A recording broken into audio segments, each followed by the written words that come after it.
Do you know your heritage? Yes, that is H-A-I-R-itage. The quest to find and honor her own led cosmetologist Zenda Walker to create Know Your Heritage, an educational organization centered around the beauty, heritage, and contributions of Black, Indigenous, Latino, and Asian communities. And sharing what she learned with her daughter inspired her to write the children's book, Zara's Wash Day.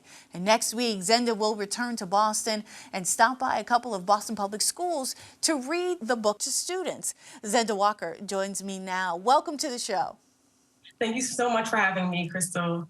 I feel like this is such an important topic, not just for girls, but for boys too of color who may not, have the language or the foundation to understand just how special their hair is. Absolutely. I wrote this book because it was the book I yearned for as a child.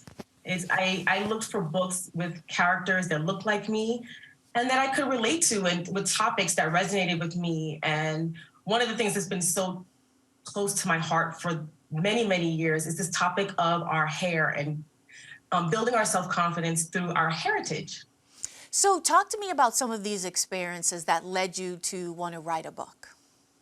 Absolutely. So as a young girl, I wasn't always very confident about my hair texture, even though my parents were very affirming at home and really showed us how prideful we could be in our Jamaican heritage and our hair customs and traditions.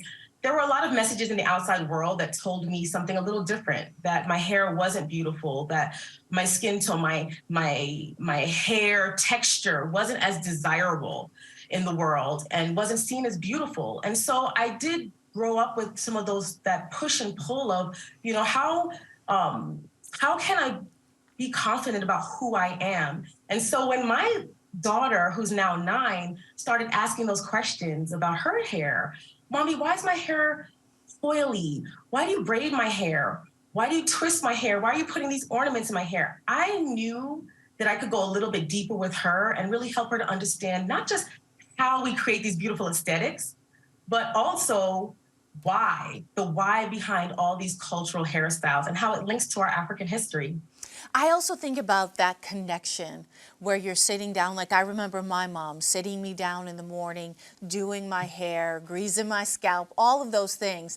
And thinking about that was a moment of peace for us. You slowed down, you focused on this task. It was a moment of connection. And I think that especially in Black and other BIPOC communities, like it's such a special thing to experience that doesn't get talked about enough. Absolutely. It's part of our history. The hairstylists in pre-colonial African tribes and in different areas and regions in Africa were some of the most revered people because the hairstylist was so close to the hair.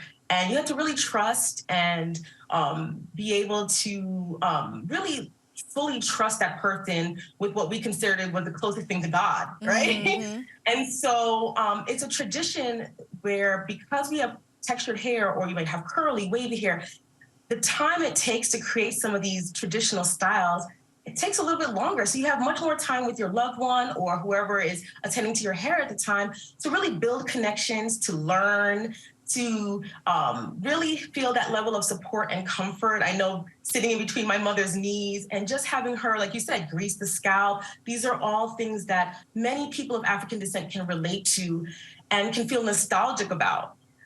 It wasn't always pleasant for some, right? Because with textured hair, the detangling process is something that can sometimes, be hard, especially when you have, sensitive scalp, for Yeah, instance, that's like right. my daughter. You be tender-headed, like my grandmother would say.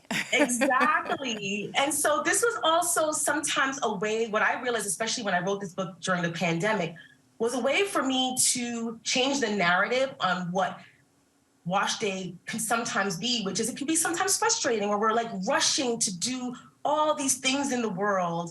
And sometimes it's so time consuming and we get frustrated with the detangling process. And so we can say sometimes, oh, the hair is difficult, right? Or it can, sometimes it's not fun for some, right? Mm-hmm. Because of that. But here's where we can start to change the language and really talk about how special our hair is and why it's actually curly. It's designed to protect us from the heat. It absorbs the sunlight so that our DNA can be protected.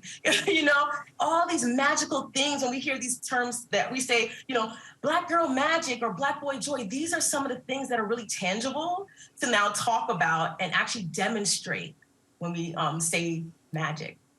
I also love the idea of your book alongside any other hygiene book that's out there for kids and normalizing that. When you're talking about wash day, Zenda's wash day, and then you're talking about brushing our teeth, and we're talking about, you know, getting ready for school, and how it normalizes that conversation among all kids. So then it's not a situation where a kid with textured hair walks into a space that is not as diverse and gets asked questions that they don't know how to answer. And so Absolutely. when the conversation is normalized, when it becomes a normal thing for a kid like 2, 3, 4, 5 years old, and it's like, oh yeah, she must have to wash her hair on Sunday because that, just like I have to go get shots at the doctor. Like, it's the same thing. I love that for kids.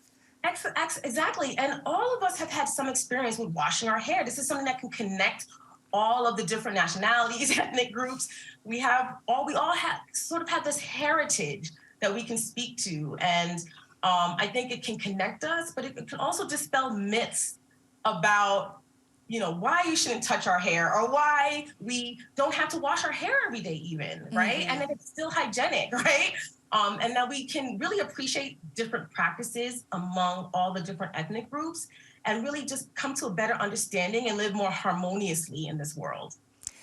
I imagine you've read your book to other groups, different groups. You know, I know you're coming to Boston pretty soon. What's been the reaction when you read it to groups of kids?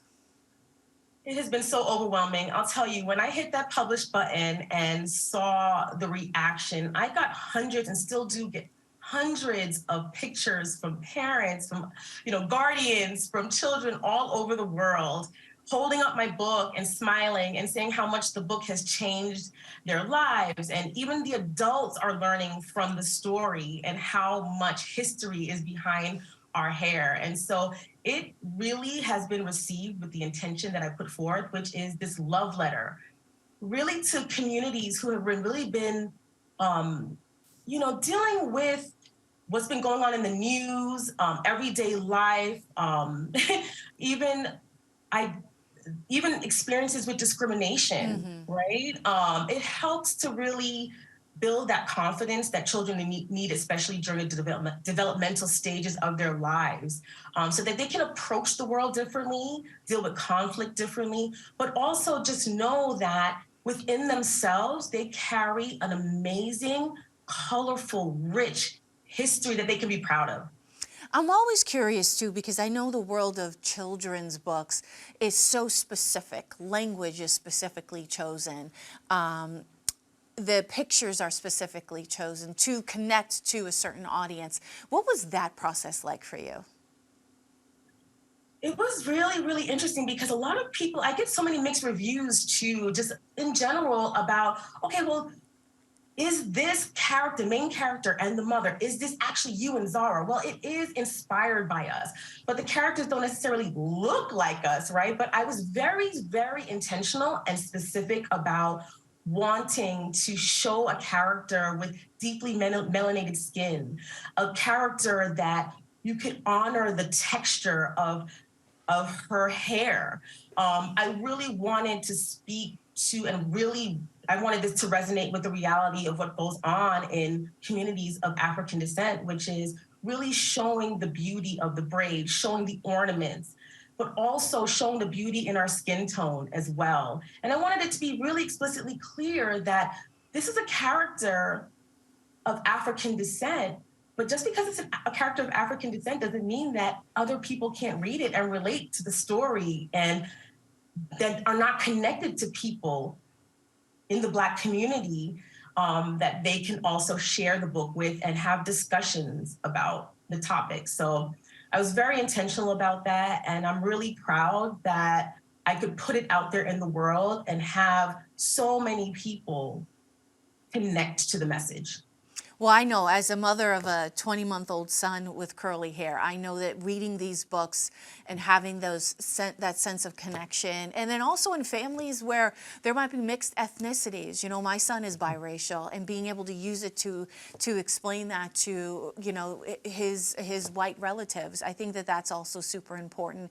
And I want to thank you so much for your time. The book is Zara's Wash Day. Zenda Walker, thank you so much. Thank you so much, Crystal.